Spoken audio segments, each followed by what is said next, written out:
스카이어 서프타임즈 2023년 12월 19일자를 진행하도록 하겠습니다. 내용이 좋았다고 생각하시면 구독, 좋아요 부탁드리고 필요하시면 배속 보시기를 바랍니다. 집값도 누워만 있는다. 부동산에 발묶인 중중산층 실업 위협도. 김희정 기자 머니투데이에서 보도를 했습니다. 가계자산 70%가 부동산, 대도시 주택 15% 이상 하락했다. 집값 5% 빠지면 자산 300조 원 증발, 증시마저 부진. 이런 내용이고요. 부동산 가격 추이가 그래프로 제공을 했습니다. 18일 블룸버그 이코노믹스에 따르면 중국의 주택 가격이 5% 하락할 때마다 19조 위안 약 3,500조 원의 자산이 사라지는 것으로 추정된다. 이렇게 소개를 하고 있습니다. 큰 강세장이 없는 한 금융자산이 올라도 주택자산의 손실을 상쇄하기는 어려울 것이라고 밝혔다. 중국 주택 부분의 가치는 현재 GDP 국내 총생산의 약 20%에서 2026년까지 약 16%로 줄어들 수 있다. 부동산 시장이 약해지면서 도시 노동력의 약 1%에 해당하는 약 500만 명이 실업 또는 소득 감소의 위험에 처하게 될 것이라는 분석이다. 중국 공상은행과 베인앤드컴퍼니 공동조사에 따르면 고액 자산가들조차 보수적으로 변하고 있다. 올해 주요 금전 목표 중 자산 보호를 꼽은 자산가들의 수가 크게 증가했고 부의 창출로 한 부동산 언급은 감소했다. 이런 얘기네요. 이게 남의 나라 얘기 같지는 않습니다. 이 공급이 너무 많아가지고 그동안에 중국이 공급 과잉 물량으로 지금 부동산이 뭐 폭락이 된다 뭐 이렇게까지도 표현이 나오고 있는 것 같아요. 그래서 전에도 한번 인용을 한 것이면은 이복형 금감원장이 부실 파이낸스 프로젝트 파이낸싱 시장 원칙에 따른 정리 불가피하다. 요게 강현우 기자가 한국경제에서 12월 12일 날 보도한 내용입니다. 요 자료는 그 유명 유튜버가 방송한 자료에서 가져온 건데요. 우리나라 그 가계 부채가 1297조 원, 기업이 1074조 원, 부동산 담보로 그렇다는 얘기죠. 금융투자 상품이 325조 원으로서 2017년 약 1700조 원이었는데 5년 만에 1000조 원이 증가를 했다.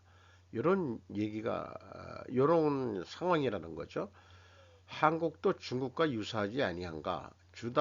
주택담보대출 이자 부담과 원리금 상환이 개인소득의 몇 프로냐가 차지하느냐에 따라 버틸 수 있느냐 없느냐의 문제일 것 같습니다. 이미 많이 우리나라 뉴스에서도 영끌족들이 더 이상 버티질 못하고 매물로 내놨다 해서 이제 그 아파트 가격들이 내려가고 있는데 그 금리가 더 이상 오르진 않을 거라는 예상들이 있고 미국 그 연준금리도 이 동결될 거 아니냐 내년에는 좀 내려갈 거 아니냐 이런 얘기도 있습니다만은 글쎄요 그 이 상황이 어떻게 될지는 불투명한 거죠. 불확실성한 거라고 생각을 합니다. 요거는 좀 성격이 다른 거를 그 뭐 여백이 있어가지고 한 거지만은 외국인 취업자 92.3만 명, 어, 역대 최대, 셋 중 둘은 월급 300만 원 이하다. 공지유 기자가 이데일리에서 보도를 했습니다.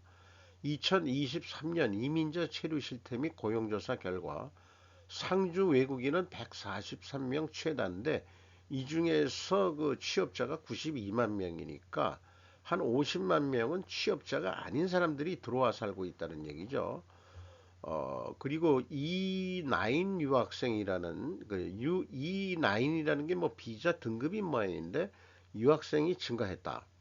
그래서 제 생각에는 그 유학생이 어느 나라에서 가장 많이 왔느냐도 좀 궁금합니다.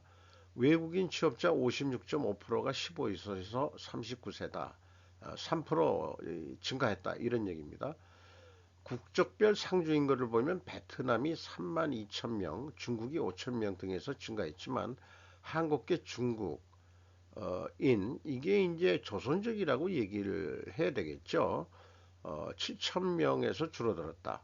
체류 자격별로는 비전문 취업이 6만 명, 유학생이 2만 5천 명 등에서 증가했지만 방문 취업 1만 명이 줄었고 결혼 이민 등에서도 뭐 줄었다 했지만은 이제 취업자 수들이 이제 많이 늘어났다는 얘기죠. 제 개인적인 견해는 조선족 중국인과 중국인이 어떻게 구별되는지 여기 그 중국이 뭐 5천 명이 증가했다는데 별도로 옆에서 그 조선족은 줄었다 이렇게 얘기를 하고는 있습니다만은 유학생 중에서 중국 국적이 몇 명이나 되는지 여기 유학생들이 이렇게 많은 이유 중에 하나는 우리나라 그 대학 제도의 정부 지원금이 문제라고 생각합니다. 학생 정원 수가 줄어들고 있으니까 인구 감소로 학교를 운영하려니까 외국인 유학 프로그램을 만들어서 뭔가 정부 지원책이 있는 거로 알고 있습니다. 그래서 대학의 이 수명을 연장하고 있는데 이 뭐 똑같은 얘기로 시장 원칙에 따라 정리 불가피할 거고 우리나라가 인구 감소가 계속 된다 그러면은 우리나라 대학교 지방대학교나 이런 데는 거의 뭐 한 50% 이상 거의 이제 그 폐교를 해야 될 상황이다는 게 이미 우리들이 이제 알고 있는 내용입니다. 근데 그런 이 폐교가 된 그런 대학 시설들이 향후 어떻게 운영될 거냐, 이런 거에 대한 이제 대책도 좀 나와야 되겠죠. 그 학교 재단도 뭐 살긴 살아야 되니까. 어, 그래서 그 뭐 제 개인적인 생각입니다만은 고령화 인구가 돼가고 있으니까 그런 데가 이제 요양병원화 하는 거 그렇게 해서 또 그 학교 재단이 의료 재단으로 변신을 할 수 있는 길 이런 것들도 마련해 줘야 되지 않을까 이런 생각이 들어갑니다. 시진핑 무책 중국 부동산 시장 떨어지는 칼 아무도 줍지 않고 2024년 경제 붕괴 직전 요게 이제 우리나라 앞에서도 그 보도를 한 겁니다만은 마카베 아키오 타마대학 특별 조빙 교수라는 사람이 현대 비즈니스에서 기고를 한 내용입니다. 앞날을 내다볼 수 없다. 2023년 1월에서 10월 신축 주택 판매 면적은 전년 동기 대비 6.8% 감소했고 감소율은 전달보다 훨씬 확대된 결과를 보였다. 해서 하는데 일본 같은 경우에는 실제 대출 상환 계시는 물건을 인도 후에 시작된다. 이 얘기는 분양받은 이후로 그 대출이 일어난다. 이런 얘기가 되겠죠. 그런데 중국에서는 많은 케이스에서 계약 시에 자금을 불입하기 때문에 거의 계약과 동시에 대출의 변제도 출발한다는 얘기죠. 부동산 거품이 팽창하는 국면에서 예약 판매는 부동산 기업의 자금 사정에 큰 복음이었다. 이렇게 소개를 하고 있는데 우리나라에서는 이거를 선분양이라고 얘기를 했던 것으로 저는 이해를 합니다. 그래서 그 선분양도 붕괴가 되고 있다. 성수기 계약의 약 90%가 예약 폐업이었는데 선분양이었는데 그러나 2020년 8월 세계의 레드라인 부동산 대출 긴축책을 계기로 중국 아파트 값은 하락했다. 집값 하락은 뚜렷해졌다라고 소개를 하고 있습니다. 무서워서 물건을 살 수 없다. 아파트를 살 수 없다. 무서워서 컨트리 가든이라는 게 있었죠. 자금 사정 악화됐고 완공되지 않은 채 그 방치되는 아파트도 크게 현재 증가했고 언제 공사가 재개돼 완공 매표가 잡힐지도 모른다. 그러니까 선분양을 해가지고 이 아파트의 이 완공이 돼야 그 다음에 또 팔아먹고 그럴 텐데 이게 공사가 중단돼 있는 상태니까 지금 이제 그 꽤 문제가 되는 거죠. 그리고 완성했을 때 가격이 예상했던 것 이상으로 하락하고 있을 우려도 높다. 그러니까 그때까지 계속 이 중국인들도 은행 대출로 아파트를 샀다 그러면은 계속해서 부담일 거다 이거죠. 예약 판매가 사실상 막혀가는 가운데 부동산 업계 전체에서 디폴트, 채무 불이행이나 부실 우려는 커진다. 건설 활동이 부진해진 탓에 건기 등 다른 산업의 업황도 나빠졌다. 건축 자재 뭐 이런 거겠죠. 결과적으로 아파트 건설 등 투자에 의존한 경제 성장 모델은 이제 중국에서는 부동산에 의한 한계를 맞았다. 이렇게 얘기하고 있습니다. 부실 채권 잔액 증가했고 디플레이션도 커졌다. 이렇게 이제 소개를 하고 있네요. 일본에서는 이러한 뉴스들이 끊임없이 그 뉴스를 생산해 내고 있습니다. 우리나라 그 앞에 소개한 그 중국 그 부동산 거는 오래간만에 그 발췌를 한 거예요.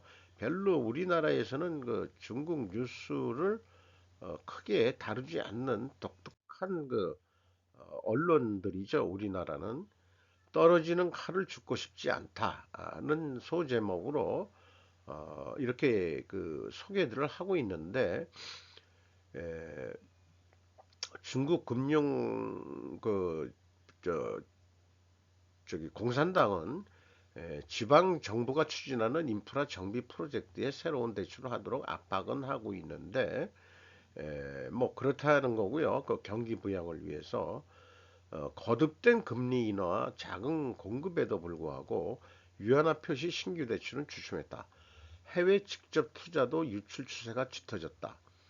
부동산과 지방정부 인프라 개발 등에 자금을 댄 섀도뱅크, 그림자은행, 투자펀드 등에 의한 신용창조도 막혀있다라고 소개를 하고 있습니다. 중국 정부는 공적 자금을 은행에 투입하거나 부실채권 매입기구 배드뱅크를 설립해 부실채권 처리를 추진해야 된다라고 한 수 가리키고 있습니다.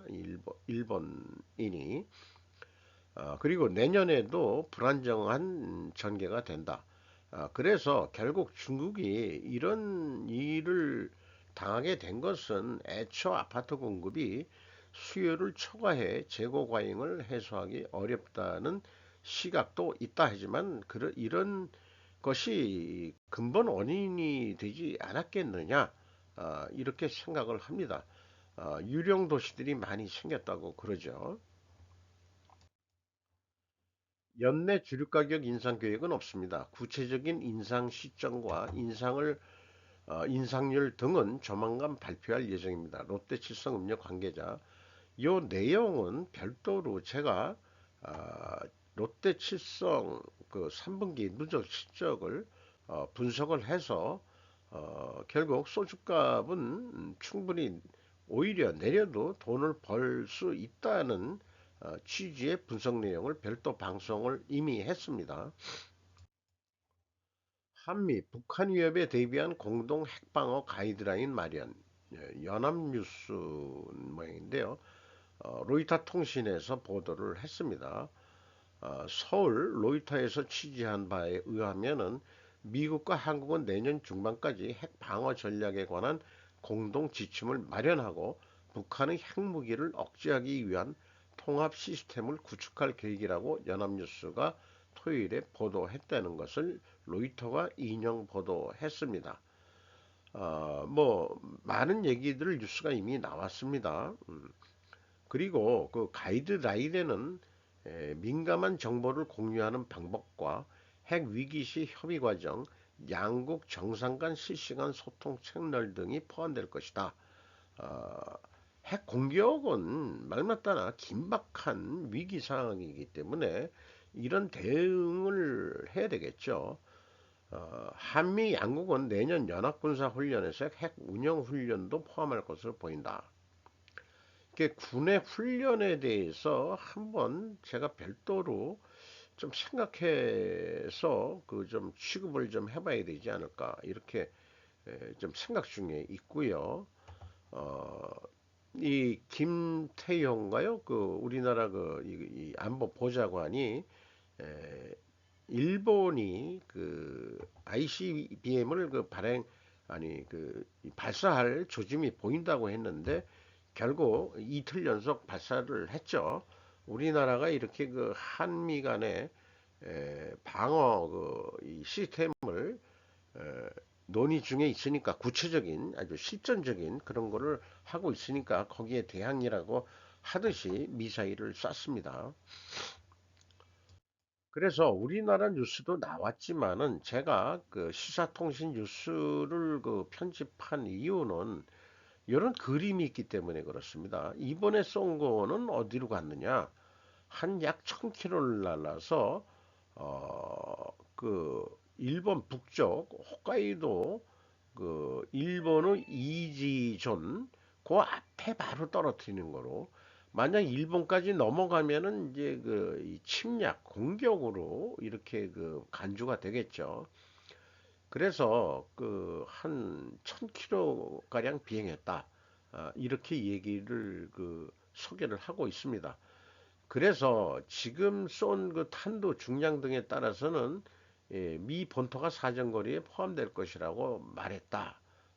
미야케 신고 방위 정무관은 이번에 쏜 그런 거를 봐가지고 탄도 중량 등에 따라서는 북한에서 쏘면은 미국 본토까지 사정거리에 들어갈 수 있다. 그러니까 이게 뭐 우리나라가 핵 공격을 방어하기 위해서 한다기보다도 미국이 이 뜨거운 그 북한이라는 이 감자를 어떻게 이 처리를 할 것인가가 한미일 공조 뭐 물론 이제 한국과 일본에도 공격을 할 수도 있겠습니다만은 미국 본토까지 가는 게 이제 그 김정은의 목표였던 거죠.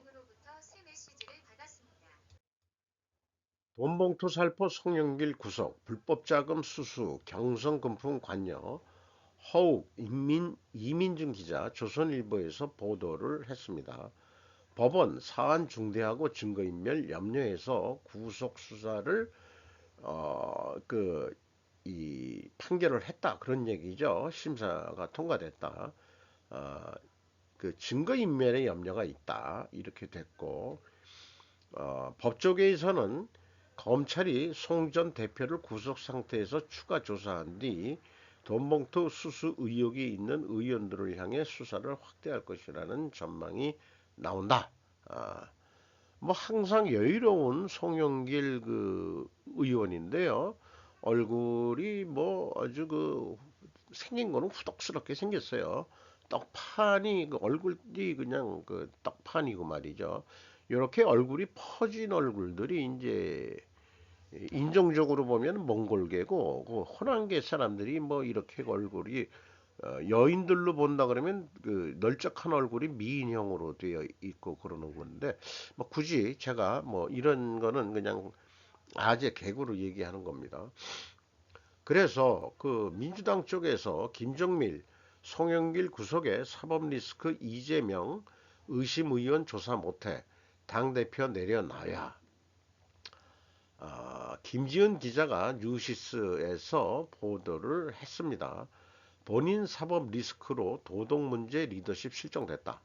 비대위 전환 거듭 촉구를 했다. 이런 뉴스도 병행해서 떴습니다. 그런데 일본 시사통신에서는 뉴스오도 한국 총선이라고 따로 간단하게 한국 총선에 대해서 어, 총선이란 게 뭐냐 하고서 시사 상식 같은 얘기 그런 내용을 이런 보도를 해주고 있네요. 어, 이 통신을 보는 일본 독자들의 식견을 올려주는 그런 겠죠. 어, 뭐 양원이 아니고 이론제죠 우리나라. 뭐 다 이런 거 얘기해주고 300석이 현재 정원이고 소선거와 비례대표 병립제지만 지금 총선 때 뭔가 그 제도 변경이 논의되고 있다라는 것도 소개를 하고 있고 예비 후보자 등록은 선거일 120일 전인 12때 시작이 됐다. 이렇게 얘기를 하고 있고 4월 10일에 되는데 저는 우리나라 그 사전 투표제 없애야 한다고 생각합니다. 투표 당일날 다 해라. 사전 투표는 군인들 정도만 하고 해외에 있는 사람들만 하는 거지. 일반인들이 뭐 왜 그 사전 투표를 하는지 그런 제도를 왜 만들었는지 이해를 못 하겠어요. 팔레스티나 문제로 생각하는 역사적 러산티망 가로 열고 중국이라고 한 것 같아요. 공상적 사회주의, 과학적 사회주의에 이은 것은 지구적 사회주의, 의문형으로 하면서 와카야마라는 어떤 무 그러니까 그 문학 쪽인지 인문 쪽 이런 사람분이 모양인데 독자적 관점이라는 표현은 하고는 있습니다. 야후 페이지를 통해서 이 기고를 한 내용인데요. 자본주의에 대한 르상티망 이게 뭔 뜻이냐? 처음 들어보는 건데 발음도 일본 발음으로는 영 껄끄러워서 제가 이제 르상티망이라고 원어를 했는데 이 제 발음이 또 정확하지는 않을 거예요.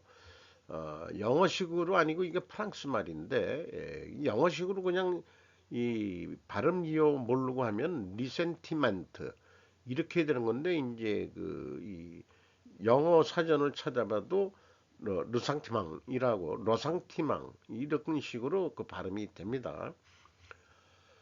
요거 한번 소개해 볼 만한데요. 메가도 그 점령 사령부에서 에, 이 노동쟁이가 빈발하면서 안보 투쟁으로 치닫게 됐다는 역사적으로 소개를 하면서 냉전 시대 때문에 일본 내에서도 친미와 친소로 격돌하고 있었다. 이래서 냉전이란 자본주의 진영과 사회주의 진영의 사상적 항쟁이지만 현실적으로는 강대국과 주변국의 영토적 경제적 이해 충돌이며 어느 쪽이든 민주적임을 서로 표방을 했다. 이렇게 얘기를 하고 있죠. 그리고 인간은 도시화하는 동물이다. 그것은 불가역적이고 가속도적인 현상으로 인간과 그 집단은 도시화를 추진함과 동시에 그의 역행, 저항하는 심성, 즉 도시화의 리상티망을 가진다. 그러니까 일본의 번역은 원념이라고 그러는데 원념이라는 게 이제 한자를 써야 이해가 되는데 원한이 있는 생각. 요런 거로 이제 원념이라 그러면 이제 우리나라가 듣기에는 이게 뭔 뜻이야? 이렇게 되기 때문에 저는 그것을 현재 이제 원한 또는 분노 이렇게 이제 번역을 해야 되지 않을까 싶어요. 그래서 이런 이 반대 심리 이런 것들이 자기의 기본적인 사고 방식이다라고 소개를 하면서 독특한 것 같아 가지고 좀 자세하게 좀 인용을 했습니다. 르상티망으로서의 이신경과 사회주의에 대해서 얘기했고 거대한 로마 제국에 대항해서 생긴 것이 유대교와 기독교가 확대가 됐고 이슬람교도 태어난 거 아니냐 이렇게 이제 논리를 전개하고 있고요. 근데 요 글에서는 자본주의 도시화 시스템에 대해서 논의하고 싶다라고 얘기하면서 공업자본주의는 도시화의 가속장치이며 거기에 생기는 루상티망 또한 가속된다라고 러산티망 그러니까 일본식으로는 이렇게 발음 기호를 썼는데 저간 이게 처음 듣는 용어예요. 도대체 이런 용어를 하나 가지고 와서 이거를 풀어매기는 게 좀 독특해서 그런데 뭐 레지스탕스인가 이런 쪽으로 처음에 생각을 했거든요. 이게 보면은 보통 우리는 레 이렇게 이제 얘기하는데 요 앞에까지는 레지스라고 발음이 될 것 같기도 하고 레센 글쎄요. 어쨌든 르상티망으로서 사회주의가 탄생했다 이렇게 이제 해석을 하고 약간 이 잘 사는 이 부르주아 자제들이 뭐 사회주의적이었다. 협동적 뭐 이런 사회주의, 뭐 농업 공동체 뭐 이런 거, 뭐 이런 식으로 해서 이런 이상적인 사회주의 이런 거를 했다 이거죠. 돈이 있으니까 뭐 못 사는 노동자들을 보고서 그렇게 생각했다는 것은 뭐 나쁠 건 없는데 요 위에 말은 결론 같은 얘기를 미리 제가 표현해 봤습니다. 인문학적 정신적 위길 같은 느낌이 들어갑니다. 그러나 결국은 이분법적 사고방식 아니냐라고 저는 생각을 하고요. 사회주의 이상은 공산주의로 실현되었고 독재가 불가피하며 요즘은 독재라고 안 그러고 권위주의라고 그러죠. 자유란 단어가 없어지는 거 아니냐. 지배층과 피지배층의 새로운 계급이나 마찬가지인 결과가 된 거 아니냐. 저는 그렇게 생각을 합니다. 정북 세력들이 나중에 우리가 공산화되면은 지들은 공산당에 들어가서 지배층에 살겠다는 아새끼들이겠죠. 남들 일반 국민들은 개돼지로 보고 지배를 하겠다는 거룩밖에는 해석이 안 됩니다. 저는 현재 입장에서는 사회주의라는 것이 실현되는 현실적으로 실현되는 정치는 공산주의 정권이다 이런 얘기죠. 그래서 뭐 마르크스와 엥겔스도 꾹쭉 얘기를 하고 있는데 에, 뭐 현실적으로는 서구에 인접한 러시아나 동유럽 혹은 북미에 인접한 중남미 등이 그렇게 반대 현상으로서 공산주의나 이런 이 나라들이 생긴 거 아니냐 이렇게 이제 아예 르상티망 하나 가지고 모든 거를 이렇게 논리적으로 근데 이게 사회과학적 논리라고 그럴까요? 뭐 이렇게 얘기를 하고 있습니다. 미국을 배경으로 한 자본주의화된 일본, 한국, 동남아시아의 자본주의 국가에 인접한 북한, 중국, 베트남, 라오스, 캄보디아, 미얀마 등 이렇게 했는데 뭐 베트남도 공산주의라고 그러지만 사실상 우리하고 교류를 하고 있고 중국도 마찬가지고 뭐 그런 건데 어쨌든 인간은 또한 자유를 추구하는 동시에 기후를 추구한다. 요거는 뭐 틀린 말은 아닐 거고요. 그래서 아까 얘기한 대로 훈련 이런 거 한번 화두로 한번 좀 생각해 보는 시간을 좀 가져가 봐야 되지 않을까 생각합니다. 그래서 사람들은 도시화에 대한 르상티망으로서 뭐 이런 이 정신적 유의를 표현하고 있는데 저점의 구제, 내부의 속죄, 주변의 계율 뭐 이렇게 패턴을 취하는 경향이 있다. 뭐 이런 식으로 해서 좀 소개를 하고 있습니다. 계속해서 이번에 중동 사태를 르상티망이 냉전에 편입시킨 중동 전투라고 해서 이번에 이스라엘 하마스 전쟁을 어, 르상티망으로 또 이거를 해석을 하고 있네요. 이스라엘 플러스 영미 혹은 서방 진영과 팔레스타인 플러스 아랍 혹은 이슬람 진영 구도가 형성됐는데 왜 이렇게 됐겠느냐? 이런 게 에, 사회주의 쪽에서 봐서는 종교를 부인하지만은 마르크스주의와 이슬람교 신앙이 결합되는 것은 논리적이진 않지만 이른바 적의 적은 자기 편이라는 논리다라고 풀어가고 있습니다. 이슬람 과격파의 특공의 DNA를 일본이 영향을 미친 거 아니냐까지 이런 식까지 좀 과대망상인지 아닌지 아니면 실질적으로 일본의 적군파가 이런 거에 영향을 미치지 않냐까지도 소개를 하고 있네요.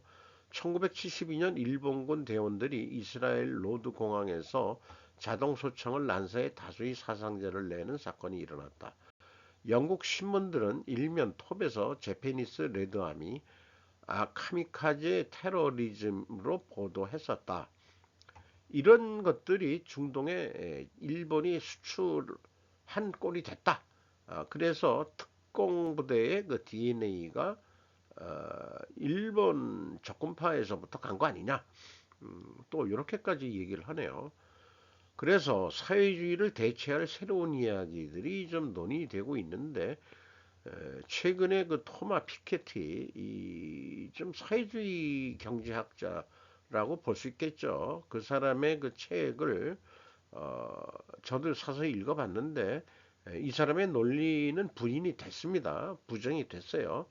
다른 학자들한테 인정 못한다 하고 그래서 이번에 되는 사회주의는 결국 그 온난화 이런 거를 환경주의를 내세우는 다시 한번 마르크스와 사회주의를 검토하려 하고 있다 이렇게 얘기하는데 어, 그 사회주의나 공산주의 그 좌파들이 이거를 이 환경은 이용하는 거지 진짜 지구 보호를 위해서 사회주의 국가가 돼야 된다. 이런 것 같지는 저는 않다고 그렇게 일단은 예단은 하고 있습니다. 여기서 좀 시간이 많이 갔네요. 일본은행 금리 이상으로 내집하는 블랙스완, 리먼 쇼크를 훨씬 웃도는 참극, 식자들이 지적하는 위기증후. 제목은 거창한데 에, 리먼 쇼크 이후 15년 지났는데 리먼 쇼크를 가지고 우리가 블랙스완이라고 얘기를 하고 이때 알게 된 그 저자 이 탈렙 그 탈레브라고 하는 저자죠. 어, 그 미국 증권가 월스트리트에서 잔뼈가 굵은 그런 사람인데 그런데 이번에 뭔가 그 발생이 된다면 리먼 쇼크를 윗도는 규모의 참극이라고 예상을 한답니다. 그리고 방아쇠가 될 수 있는 것이 일본은행의 금리 인상이라는 것이다. 이렇게 얘기를 하고 있습니다. 새로운 브렉스완이 그런 거로 이미 근데 그런 징후가 없었던 건 아니지 않냐. 어느 날 갑자기 온 건 아니다. 사실은 있었다. 이렇게 얘기하는데 사실은 있었다 그러면 브렉스완 아니에요. 전혀 그 예측할 수 없었던 사건이 일어나는 게 브렉스완이지. 그런데 어쨌든 있었다. 그 2021년 스위스 크레디트 스위스 그룹 거액의 손실 낸 거. 그다음에 중국의 부동산 대기업 홍다 집단 채무 불이행. 그다음에 금년 8월에 뉴욕 법원에 연방 파산법 15조를 신청한 거. 이런 중국 홍다그룹이 그리고 올해 3월에는 미국 실리콘밸리 은행이 파탄났다. 금리 인상으로 예전 미국 실리콘밸리 은행이 파탄했죠. 어, 그리고 이런 실리콘밸리 은행의 파탄에는 SS 시대에 뭔가 안 좋다 그러면 뱅크런이 일어난다고 그래가지고 여기에서 그 풀이는 전자 네트워크를 통해 초속으로 확산되면서 금융 당국이 당황하게 했다. 뭔가 일시에 몰려가지고 도저히 예금을 줄 수 없는 그래서 어떤 파탄이 나는 이런 거죠. 리먼 쇼크 때는 세계 중앙은행이 과도한 자금을 풀어가지고 좀 버팀목 역할을 했는데 그 과잉 유동성을 인플레이션 시대에 계속하는 것은 이제 어려워지고 있는 거 아니냐. 그래서 미국의 금리 인상은 채권 가격 하락을 통해 앞서 언급한 실리콘밸리 은행 등의 파탄에 큰 영향을 미쳤다. 이렇게 또 풀이를 하고 있네요. 일본에서도 금융 완화 정책 수정이 시끄러워지기 시작했고 앞으로의 인플레이션 시대에 제로 금리를 해지하는 것은 피할 수 없지만 금리 인상을 고통 없이 실행하는 것은 거의 불가능해도 좋을 것이다라고 예상을 하고 있습니다. 일본 은행이 제로 금리 정책이 풀리면 미국, 중국 등 각국에 영향을 줄 것이다.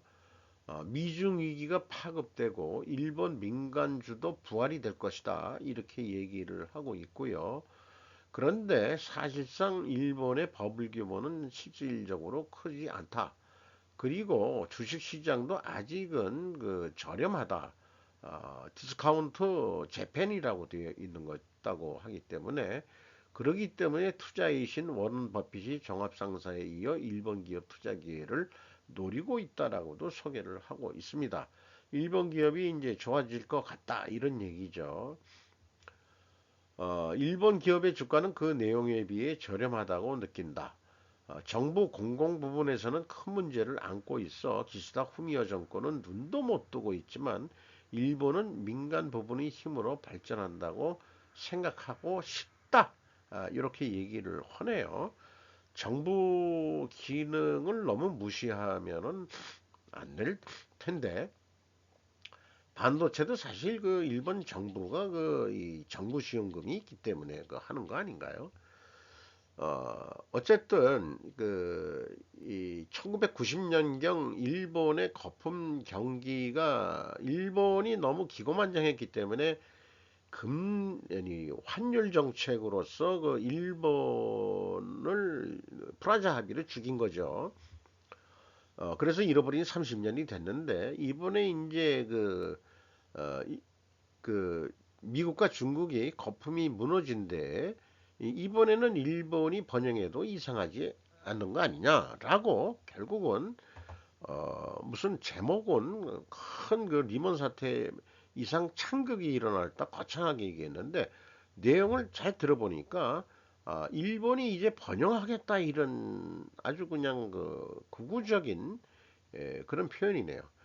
그거에 맞춰서 그런 건지 어떤지 모르지만 일본 제철이 미국 US 스틸을 인수 2조인 규모로 재편 고성능 강제 확대 기술적 결집을 한다. 그러니까 싸구려 이런 철강제들은 중국이나 이제 한국 그 포스코가 해먹으라 그래. 우리 일본은 좀 더 고품질로 철강을 휘어잡겠다. 이런 뜻으로 들리네요. 이런 거가 이제 이렇게 그 연결해서 보면은 뭔가 그 흘러가는 그런 것을 좀 볼 수 있을 것 같습니다. 미세일의 역습, 두 개의 전쟁, 사우디 감산에도 유가 눌렀다. 조제이 강다은 기자 조선일보에서 보도했습니다. 전번에 제가 이런 편집을 하면서 기자 이름을 먼저 쓰는 습관을 계속 들이려고 하는데 이게 자유자본주의의 그 개인주의를 존중하기 때문에 그렇습니다. 일본 신문이나 뭐 이런 걸 보면은 그 조직부터 먼저 얘기를 하거든요. 저도 이 조직부터 얘기하는 거에 익숙해져 있지만은 좀 나이 들어서 생각해 보니까 아니다. 이 글 쓰는 사람이 물론 이 조직 그 편집 이런 그 위에부터 이제 그 편집을 당하고 뭐 하는 것도 있겠지만은 그것은 뭐 신입 기자를 좀 이렇게 그 좀 이 글을 다듬어 준다는 의미에서 편집이라고 보는 거지 이런 방향으로 써라고 강압하는 게 얼마나 있겠는지는 잘 모르겠습니다. 그래서 조제의 강다은 기자 이렇게 기자 이름을 먼저 쓰고 있습니다. 그리고 두 사람의 이름이 나왔다는 것은 그만큼 신중하게 취재를 한 것을 보여주려고 하는 거 아니냐. 아니면은 공격을 피하기 위해서 또 하는 건지도 모르죠. 어쨌든 협업을 통해 가지고 한 경우에는 그 몇 사람의 그 기자 이름을 동시에 쓰는 경우가 많이 늘어나고 있네요. 기술 키워 증산, 퇴출 위기서 부활. 어쨌든 이런 얘기들은 여기 세일 오일에 대해서도 이렇게 그 처음 보는 잘 모르는 사람들을 위해서 시사상식으로 이렇게 그 기사를 내는 이런 자세는 매우 바람직한 겁니다. 세일 가스라고 보통 얘기를 하는데 좌우간 그 뭐 이제 뭐 중동에서 분쟁이 일어나서 유가가 무슨 뭐 이 오일 쇼크 이런 거 이제 없다 이게요. 미국이 최대의 산유국이면서 미국이 이 수출 국가가 됐죠. 석유. 그러니까 그 러시아 뭐 이런 거 오면서 독일한테 그 가스관 뭐 이런 거 폭파되고 로스트름 이런 거 되면서 결국은 누가 이익을 받겠냐? 그 우크라이나 이스라엘 전쟁 아니 우크라이나하고 러시아 전쟁에서 유가는 안 오르고 전쟁 비용을 조달하려면 푸틴이 전쟁 비용을 조달하려면 유가가 올라야 되는데 유가는 안 오르고 자, 미국이다 이거예요. 그러니까 미국산 그 이 가스나 뭐 이런 것들이 지금 유럽으로 많이 향하고 있을 거예요. 그리고 우리나라는 민간 주도로 미리미리 그 미국의 세일 가스를 들여오고 있었죠. SK라든지 이런 데서. 그런데 이제 그 기존의 중동에서 오는 거하고 약간 그 이 비등점이나 뭐 발화점 뭐 이런 등등이 틀려서 쓸 때 뭔가 조금 조정을 해야 된다는 얘기를 듣긴 들었습니다.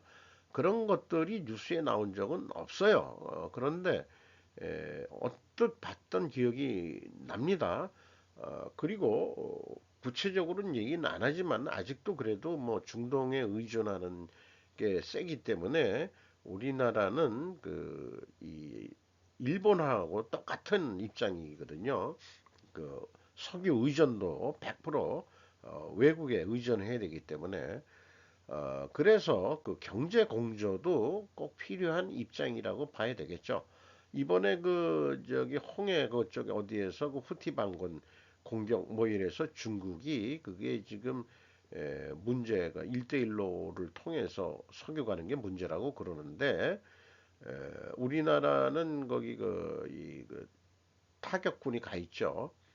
미국이 주도하는 그런 거로 해서 그 수송로를 보호하는 그런 그 군사 활동들을 지금 하고 있죠. 중국은 그걸 못 하고 있기 때문에 가입을 안 했다 그래가지고 독자적으로 하기에는 뭐 어렵다 이런 뉴스가 또 좀 있었죠. 어, 그 어쨌든 미국은 그 사실상 이제는 세계 어떤 분쟁이나 이런데 나몰라라 하더라도 아메리카 퍼스트 해서 살아도 자급자족으로 충분히 살 수 있는 그 나홀로 국가가 됐다라고 피터 자이안이라고 국제 지정학자가 이미 몇 년 전에 다 발표한 내용이 그대로 현실적으로 일어나고 있고 기분 나쁘게도 그 친구는 향후 동북 아시아에서는 일본이 아시아를 제패할 것이다 라고 예언을 하고 있는 게 영 저로서는 못마땅할 뿐입니다. 마치도록 하겠습니다.